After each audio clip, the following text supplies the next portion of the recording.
اللہ اللہ۔ حضور نے فرمایا تمہیں ایک ایسا عمل نہ بتا دوں جس میں بدن بھی نہیں تھکتا اور ہے بھی بڑا آسان؟ اللہ اکبر۔ فرمایا وہ عمل کون سا ہے؟ الصمت و حسن الخلق، خاموشی اور اچھے اخلاق۔ زیادہ بولنے سے بہتر ہے خاموش رہو، خاموشی میں نجات بھی ہے، ثواب بھی ہے۔ زیادہ بولنے والا جھوٹ بھی بول لیتا ہے، زیادہ بولنے والا گالی گلوچ اور سب و شتم پر بھی اتر آتا ہے، زیادہ بولنے والا کسی کی پگڑی بھی اچھال دیتا ہے، زیادہ بولنے والا غیبت بھی کر لیتا ہے، زیادہ بولنے والا ایسا مزاح کر دیتا ہے جس سے کسی کو تکلیف پہنچے۔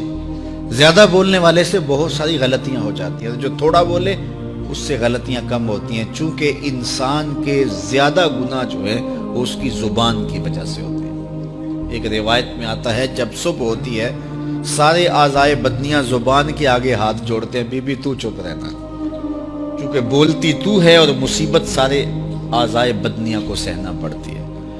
تو یہ زبان جو ہے اس کی وجہ سے زیادہ گناہ ہوتے ہیں، یا زبان کی وجہ سے یا انسان کی عصمت کا جوہر جب لٹتا ہے تو پھر اس کے پلے کچھ نہیں رہتا۔ اس لیے میرے حضور نے ارشاد فرمایا جو تمہاری دو ٹانگوں کے درمیان اور جو دو جبڑوں کے درمیان زبان، ان دونوں کی مجھے تم ضمانت دے دو، میں محمد تمہیں جنت کی ضمانت دے دیتا ہوں۔ تو فرمایا کہ میں تمہیں ایسا عمل نہ بتا دوں کہ جو بہت ہی آسان ہے، اور وہ کیا ہے؟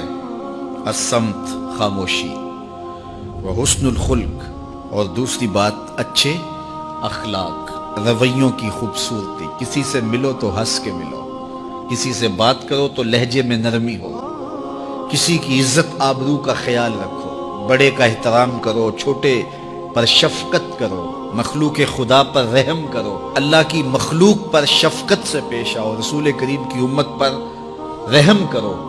تو یہ ایسا عمل ہے جس پر کوئی مل بھی نہیں لگتا، قیمت بھی نہیں لگتی، بدن بھی نہیں تھکتا، لیکن نامہ اعمال نیکیوں سے بھر جاتا ہے۔ قیامت کے دن نامہ اعمال پر سب سے وزنی جو عمل ہوگا وہ حسن خلق ہوگا۔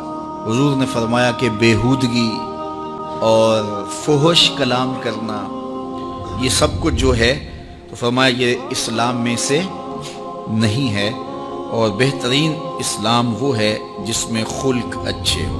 حضور نے ارشاد فرمایا کہ جو حسن خلق ہے یہ گناہوں کو اس طرح مٹا دیتا ہے جس طرح جو مصفہ پانی ہوتا ہے، اچھا پانی ہوتا ہے، وہ بدن سے میل کچیل اتار دیتا ہے، اور جو برے اخلاق ہیں وہ عمل کو اس طرح فاسد اور ضائع کر دیتے ہیں جس طرح شہد کے اندر سرکہ ڈال دیا جائے تو شہد صحیح نہیں رہتا۔ تو عمل اچھے ہیں لیکن بدخلقی ان اعمال کی بربادی کا سبب اور ذریعہ بن جاتی ہے۔